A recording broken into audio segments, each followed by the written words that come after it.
Hello students, स्वागत है आप सभी का आपका अपना YouTube channel Bihar study point. आज हम बात करने वाले हैं क्लास 10th का प्रश्नावली 8.1 का 9 और उससे आगे के प्रश्न के बारे में। चलिए शुरू करते हैं आज का क्लास और देखते हैं कैसे सोल्यूशन होगा, वो भी आसान भाषाओं में। देखिए क्वेश्चन कह रहा है कि त्रिभुज ABC में जिसका कोण B समकोण है। B क्या है? समकोण है। चलिए सोल्यूशन करते हैं। एक त्रिभुज है ABC, ठीक है, एक त्रिभुज बना दिए ABC और इसका कोण B क्या कह रहा है? समकोण है। tan A बराबर 1/√3, यानी कि tan A का मान दिया गया है। tan A का मान क्या दिया गया है? 1/√3, ठीक है। तो tan A बराबर 1/√3, तो निम्नलिखित के मान ज्ञात कीजिए। और यहाँ प्रश्न 1 और प्रश्न 2 दिया गया है, ठीक है। तो चलिए शुरू करते हैं। तो देखिए यहाँ पे एंगल क्या दिया गया है? ए दिया गया है। हम आपको बताएं आसानी से कि हम लोग जनरली जो पढ़ते हैं इसको लंब बोलते हैं, इसको कर्ण बोलते हैं, इसको आधार बोलते हैं, ठीक है। लेकिन एंगल परिवर्तन से क्या होता है कि लंब और आधार एक्सचेंज हो जाते हैं, ठीक है। कर्ण तो सेम ही रहता है लेकिन लंब और आधार एक्सचेंज हो जाते हैं। तो जो एंगल दिया रहता है उसको हम यहाँ पे लिखते हैं। तो क्या दिया गया? ए दिया गया। तो यहाँ पर हम मान लेंगे एंगल ए और इसको मान लेंगे क्या? बी मान लेंगे। कोई दिक्कत? एंगल ए दिया गया है तो यहाँ पे ए मान लिए। अब देखिए tan थीटा बराबर जो फार्मूला होता है क्या होता है? tan थीटा बराबर होता है आपका लंब बट्टे आधार। क्या होता है? लंब बट्टे आधार होता है। तो ये हो गया आपका लंब और ये आपका हो गया आधार। समझ पा रहे हैं? ये आपका हो गया लंब और ये आपका हो गया आधार। यानी कि एंगल ए है तो इससे लंब ई और आधार ई। तो लंब के मान कितना? 1, आधार के मान कितना? √3। तो क्या आपको निकालना है? कर्ण निकालना है। क्या निकालना है आपको? कर्ण निकालना है, ठीक है। तो चलिए देखते हैं यहाँ पे। तो लिखेंगे कि त्रिभुज ABC में BC बराबर कितना दे दिया गया है? 1 दिया गया है। और AB बराबर कितना दे दिया गया है? √3 दे दिया गया है। और AC हमको क्या करना है? निकालना है। AC क्या कर देना है? निकालना है। तो AC है आपका कर्ण। तो हम आपको फॉर्मूला बताए थे कि कर्ण बराबर √ लंब स्क्वायर प्लस आधार स्क्वायर होता है। क्या होता है? लंब स्क्वायर प्लस आधार स्क्वायर, वो भी √ होगा, ठीक है। तो लिखेंगे इसीलिए AC बराबर √ अब देखिए लंब स्क्वायर, तो लंब क्या है? BC, तो BC के स्क्वायर अब प्लस आधार क्या है? AB के स्क्वायर, यानी कर्ण बराबर √ लंब स्क्वायर प्लस आधार स्क्वायर, ठीक है। तो देखिए यहाँ पे हो जाएगा आपका BC कितना है? 1 है, तो 1 के स्क्वायर। AB कितना है? √3 के स्क्वायर, ठीक है। तो देखिए 1 के स्क्वायर क्या होता है? 1, और जो √3 के स्क्वायर 3, तो √ कितना हो जाएगा? 3 × 1 4, 4 के वर्गमूल कितना होता है? 2 होता है। 4 के वर्गमूल कितना होता है? 2 होता है। तो ये मेरा निकल गया कर्ण। कर्ण क्या निकल गया हमारा? √2 निकल गया। कर्ण क्या निकला है हमारा? 2 निकल गया। कोई दिक्कत इसमें नहीं ना है? चलिए, तो अब जो है से हमें क्या है कि लंब भी प्राप्त है, आधार भी प्राप्त है और कर्ण भी हम निकाल लिए हैं, है कि नहीं? तो अब प्रश्न जो दिया गया उसको सोल्यूशन करते हैं। तो देखिए प्रश्न पहला कह रहा है कि sin A into cos C plus cos A into sin C। sin A into cos C और plus cos A into sin C का मान निकालना है, ठीक है। तो यहाँ पर देख लीजिए क्या हो जाएगा कि लिखेंगे sin A into cos C plus cos A into sin C बराबर, देखिए sin A एंगल A, तो sin थीटा बराबर लंब बटा कर्ण। एंगल E है तो लंब E कर्ण E, तब BC बट्टे AC। यहाँ पे क्या हो जाएगा? BC बट्टे AC इंटू है यानी गुना cos C एंगल E लेना है, इसके हिसाब से लंब E हुआ, आधार E हुआ। तो cos थीटा बराबर होता है आधार बट्टे कर्ण। तो अगर एंगल C है तो आधार E हो जाएगा, तो आधार हो गया कौन? BC। अब बटे क्या हो जाएगा? AC। अब फिर प्लस है तो प्लस। उसी तरह से फिर यहाँ क्या लेंगे? cos A है तो एंगल E लेंगे, तो आधार E हो जाएगा और कर्ण E हो जाएगा। तो cos थीटा आधार बट्टे कर्ण, तो AB बट्टे AC। यहाँ पे हो जाएगा AB बट्टे ए सी गुने साइन सी, साइन ये लेना है तो एंगल ई लेंगे तो ये लंब हो जाएगा, तो साइन थीटा क्या होता है लंब बट्टे कर्व, तो क्या हो जाएगा सी लिए तो लंब ई हो गया, तो लंब हो गया ए बी और कर्ण हो गया ए सी, तो ए बी बट्टे ए सी। ठीक है, अब देखिए यहाँ पे क्या हो जाएगा कि यहाँ पे देखिए बी सी गुने बी सी तो क्या हो जाएगा बी सी स्क्वायर अब बटे क्या हो जाएगा ए सी इंटू ए सी मतलब ए सी स्क्वायर और फिर plus A B into A B तो क्या हो जाएगा ए बी स्क्वायर अब बटे क्या हो जाएगा ए सी इंटू ए सी मतलब ए सी स्क्वायर हो जाएगा। ठीक है, तो यहाँ पे देखिए ए बी बी सी के मान कितना है बी सी के मान 1 है तो 1 के स्क्वायर अब बटे ए सी के मान कितना है 2 निकाले हैं तो 2 के स्क्वायर और जोड़ ए बी के मान कितना है √3 तो √3 के स्क्वायर अब बटे ए सी कितना है 2 तो 2 के स्क्वायर, तो ये हो जाए 1 के स्क्वायर 1 और 2 के स्क्वायर 4 और √3 के स्क्वायर 3 और बटे 2 के स्क्वायर 4। अब यहाँ पर देखिए इसका जो है क्या करेंगे एलसीएम करेंगे, 4 के एलसीएम कितना हो जाएगा 4, भिन्न का जोड़ होगा ना तो 4 के एलसीएम 4 हो जाएगा, तो 4 एकम 4 तो 1 एकम 1 एकम 1 हो जाएगा और जोड़ 4 एकम 4 तो 3 एकम 3 तो 3 1 4 बट्टे 4 बराबर कितना आ गया 1, यानी कि पहला का answer sine A into cos C plus cos A into sine C का जो वैल्यू निकला क्या निकल गया 1, यही आपका क्या है करेक्ट आंसर होगा। ठीक है, चलिए तो बात करते हैं दूसरा प्रश्न के, देख लीजिए दूसरा प्रश्न क्या कह रहा है आपका कि कह रहा है कि cos A into cos C minus sign A into sine सी। ठीक है, तो यहाँ पे देखिए क्या हो जाएगा इसका सोल्यूशन, देखिए कॉस ए एंगल ए लेना है तो कॉस थीटा आधार बट्टे कर्ण तो आधार बट्टे कर्ण ए बी बट्टे ए सी, यहाँ हो जाएगा ए बी बट्टे ए सी इंटू कॉस सी ई लेंगे तो आधार हो जाएगा ई और कर्ण हो जाएगा ई, तो क्या हो जाएगा बी सी गुने बी सी बट्टे ए सी, तो यहाँ हो जाएगा क्या बी सी बट्टे ए सी और माइनस साइन ए तो साइन क्या होता है लंब बट्टे कर्ण तो लंब ई या कर्ण ई, तो लंब हो गया बी सी और कर्ण हो गया ए सी, तो क्या हो जाएगा बी सी बट्टे ए सी और into sine C angle C लेना है, एंगल ई लेंगे तो लंब ई ना हो जाएगा और कर्ण ई हो जाएगा, तो लंब बट्टे कर्ण तो ए बी बट्टे ए सी, ए बी बट्टे क्या हो जाएगा ए सी। ठीक है, अब देख लीजिए यहाँ पे इसको सोल्यूशन नहीं कीजिएगा फिर भी चलेगा, क्योंकि देखिए ए बी बट्टे ए सी और बी सी बट्टे बी सी, तो इधर खत्म हो जाएगा तो क्या हो जाएगा 0, लेकिन चलिए हम सोल्यूशन आपको डायरेक्ट ई से ही यहाँ पे कट जाएगा, लेकिन चलिए अंक देकर काट देते हैं कोई दिक्कत नहीं होगा।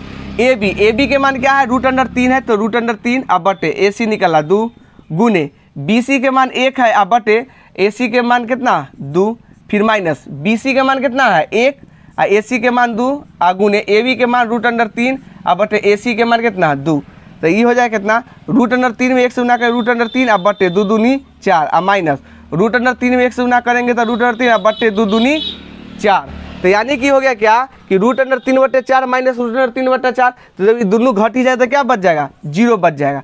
तो दूसरा नंबर का जो करेक्ट आंसर आ गया आपका क्या आ गया है 0 आया, क्या आया है 0। तो इस तरह से आप प्रश्न संख्या 9 प्रश्नावली 8.1 के प्रश्न संख्या 9 को आसान तरीके से क्या कर सकते हैं सॉल्यूशन कर सकते हैं। ठीक है ना, आप देख लीजिए अच्छी तरह से और समझ लीजिए, और नहीं बनता है तो फिर दोबारा देखिए और समझिए और बनाइए। ठीक है, अब हम बात करते हैं अगला क्वेश्चन नंबर 10 के लिए। ठीक है, तो चलिए क्वेश्चन को लिखते हैं। चलिए तो बात करते हैं अगला क्वेश्चन नंबर 10 के बारे में। देख लीजिए क्या कहता है क्वेश्चन नंबर 10। क्वेश्चन कह रहा है कि त्रिभुज पी क्यू आर में जिसका कोण क्यू समकोण है, यानी एक त्रिभुज है पी क्यू आर। ठीक है, पी क्यू आर है जिसका क्यू कोण क्या है आपका समकोण है, तो मान लीजिए ये पी हो जाएगा ये आर हो जाएगा। ठीक है, तो पी क्यू आर में कोण क्या है क्यू समकोण है, P R plus Q R. देखिए क्या बताया गया है, P R plus Q R बराबर है 25 सेंटीमीटर। ठीक है, Q R plus P R plus Q R क्या है 25 सेंटीमीटर, और पी क्यू क्या है आपका पी क्यू है 5 सेंटीमीटर। कितना दिया गया है 5 सेंटीमीटर।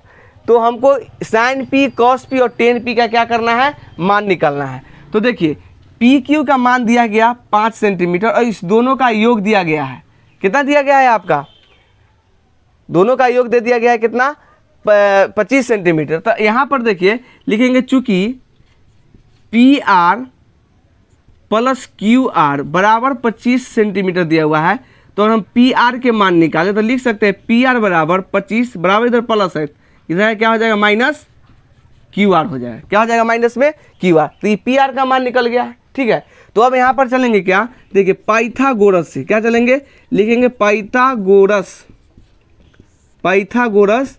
प्रमेय से, ठीक है। देखिए पाइथागोरस प्रमेय चलेंगे, पाइथागोरस प्रमेय क्या कहता है कि कर्ण के स्क्वायर बराबर होता है लंब के स्क्वायर प्लस आधार के स्क्वायर, ठीक है। तो पाइथागोरस प्रमेय से क्या हो जाएगा कि पी आर स्क्वायर बराबर P Q square plus Q R square, ठीक है। कोई दिक्कत नहीं ना यहाँ पे। चलिए अब देखिए पी आर के मान क्या है, पी आर के मान देख लीजिए क्या है, पी आर के मान दिया हुआ है 25 माइनस क्यू आर बराबर पी क्यू के मान कितना है 5 है, 5 के स्क्वायर हो जाएगा, अब प्लस क्यू आर है तो क्यू आर के स्क्वायर ही रहने देते हैं। अब देखिए यहाँ पर कि ये हो रहा है क्या कि ए माइनस बी के होल स्क्वायर, ठीक है। तो ए माइनस बी के होल स्क्वायर होगा तो लिख सकते हैं ए स्क्वायर माइनस 2ab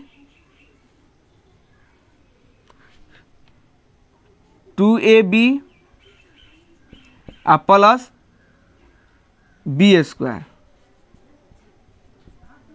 5 के स्क्वायर क्या होता है, देखिए 5 के स्क्वायर क्या होगा, 5 के स्क्वायर 25 और जोड़ यहाँ पर क्यू आर के स्क्वायर हो जाएगा, ठीक है। तो यहाँ पर जब ये हुआ तो ये हो जाएगा क्या, देखिए 25 के स्क्वायर 125, 25 के स्क्वायर 6 से 25 होता है, 25 के स्क्वायर क्या होगा 6 से 25 और माइनस 25 दूनी 50 क्यू आर और प्लस क्यू आर के स्क्वायर। ये देखिए प्लस में इधर आएगा तो ये क्या हो जाएगा माइनस में हो जाएगा, अब बराबर 25, ई प्लस माइनस से खत्म हो जाएगा, इधर क्या हो गया देख लीजिए 6 से 25 प्लस में है, इधर जाएगा तो यहाँ पर हो जाएगा माइनस में 50 क्यू आर बराबर इधर हो गया 25, ये बराबर इधर प्लस में है, इधर जाएगा तो क्या चीज़ में आ जाएगा माइनस में आ जाएगा, तो माइनस हो जाएगा 6 से 25, तो यहाँ हो जाएगा माइनस 50 क्यू आर बराबर माइनस 6 से, यानी 25 में से माइनस 6 से 25 जाएगा तो 6 से बच जाएगा, इसीलिए क्यू आर बराबर लिखेंगे माइनस 6 से बट्टे माइनस 50, इसे ही खत्म, 50 से ही कटेगा तो कितना हो जाएगा 12 मरतबे, कितना मरतबे 12 मरतबे, यानी 0 से 0 खत्म और 12 पंचे 60, यानी कि क्यू आर के जो मान आ गया कितना आ गया 12 सेंटीमीटर, क्यू आर के मान क्या आ गया 12 सेंटीमीटर। तो नीचे लिखेंगे इसीलिए पी आर बराबर क्या है 25 माइनस क्यू आर, 25 माइनस क्या हो जाएगा क्यू आर, तो 25 और माइनस क्यू आर के मान क्या निकला है 12, तो यहाँ पर क्या निकल जाएगा 13 सेंटीमीटर। तो इस तरह से हमको देखिए क्यू आर कितना निकल गया है 12 और पी आर कितना निकल गया है 13। तो देखिए इस तरह से हमें त्रिभुज पी क्यू आर के लंब कर्ण और आधार तीनों का वैल्यू प्राप्त हो गया, ठीक है। तो अब जो प्रश्न बोलता है उसको बना लेते हैं। प्रश्न कहता है आपका क्या कि साइन पी, यानी लिख देंगे प्रश्न से, क्या लिखेंगे प्रश्न से, प्रश्न क्या कहता है कि साइन पी बराबर एक मान निकालना, देखिए साइन पी एंगल पी लेंगे तो साइन थीटा बराबर क्या होता है लंब बटे कर्ण, क्या होता है लंब बटे कर्ण होता है। साइन पी लेंगे अगर एंगल पी ई लेते हैं तो लंब ई या कर्ण ई, तो साइन पी बराबर क्या हो जाएगा क्यू आर बटे पी आर, क्यू आर बटे पी आर बराबर क्यू आर के मान कितना है 12 और बटे पी आर के मान कितना है 13, तो 12 बट्टे क्या हो जाएगा 12 बट्टे 13 आंसर हो जाएगा। तो साइन का मान क्या निकल, साइन पी का वैल्यू क्या हो गया 12 बट्टे 13। उसके बाद देख लीजिए कि क्या है कॉस पी निकालना है, कॉस पी क्या होता है आपका आधार बट्टे कर्ण, एंगल पी है ई देखकर मतलब आधार ई हो गया और कर्ण ई हो गया, तो ई हो गया पी क्यू बट्टे पी आर, तो कॉस पी बराबर लिखेंगे पी क्यू बट्टे पी आर, तो पी क्यू के मान कितना दिया हुआ है 5, तो 5 और बट्टे पी आर के मान कितना दिया हुआ है 13, तो 13 हो गया, तो 5/13 हो गया आपका कॉस पी का मान, ठीक है। अब आगे जो है आपका क्या है देख लीजिए tan p निकालना है, तो टेन पी बराबर, अब देखिए टेन थीटा बराबर क्या होता है आपका, लंब बट्टे आधार। लंब बट्टे क्या होता है, आधार। एंगल पी लिया है तो पी ई लिया तो लंब ई हुआ, आधार ई हुआ। तो टेन पी बराबर क्या हो जाएगा कि क्यू आर बट्टे पी क्यू, क्यू आर बट्टे पी क्यू। तो क्यू आर के मान कितना 12 और बट्टे पी क्यू के मान कितना 5, तो 12/5। तो आप इस तरह से क्या कर सकते हैं, प्रश्न संख्या 10 को आसानी से सोल्यूशन कर सकते हैं। ठीक है, सर्वप्रथम क्या किए यहाँ पे देखिए कि त्रिभुज पी क्यू आर था, क्यू समकोण था, क्यू को समकोण कर दिए। ठीक है, उसके बाद जो दिया गया था P R plus Q R बराबर 25 और पी क्यू बराबर कितना 5 दिया हुआ था। ठीक है, तो हमको ये दोनों का योग, तो हम यहाँ से पी आर के जब मान निकाले तो पी आर बराबर क्या हो गया 25 बराबर, इधर प्लस में उधर गया था माइनस में क्यू आर। तो यहाँ पे हो जाएगा कि पी आर बराबर 25 माइनस क्यू आर। तो यहाँ पे हम पाइथागोरस प्रमेय लेंगे। तो पाइथागोरस प्रमेय क्या कहता है कि कर्ण के स्क्वायर जो है बराबर होता है लंब के स्क्वायर प्लस आधार के स्क्वायर। तो यहाँ पे लिखे कर्ण के स्क्वायर बराबर लंब के स्क्वायर प्लस आधार के स्क्वायर। अब देखिए पी आर के जो मान था उस मान को यहाँ पर दिए बराबर, पी क्यू के मान दिया था 5 तो 5, क्यू आर के मान नहीं दिया हुआ था, क्यू आर के क्यू आर ही है तो क्यू आर के मान नहीं था तो क्यू आर के क्यू आर ही रह गया। अब इसका ए प्लस ए माइनस बी का होल स्क्वायर बैठा दिए, फिर मान देकर सोल्यूशन किए, कितना आ गया आपका क्यू आर बराबर 12 सेंटीमीटर। उसी तरह से जब यहाँ पे पी आर बराबर 25 माइनस 12 है तो 25 में से 12 घटा दिए तो पी आर के मान 13, और फिर हमने क्या किया यहाँ पे मान सब निकाल लिए। तो इस तरह से आप जो है प्रश्नावली 8.1 का जो है प्रश्न संख्या 10 को भी सोल्यूशन कर सकते हैं। ठीक है, तो चलिए आज के लिए इतना ही, फिर हम अगला क्वेश्चन के बारे में बात करते हैं अगली वीडियो में। तब तक के लिए best of luck, thank you.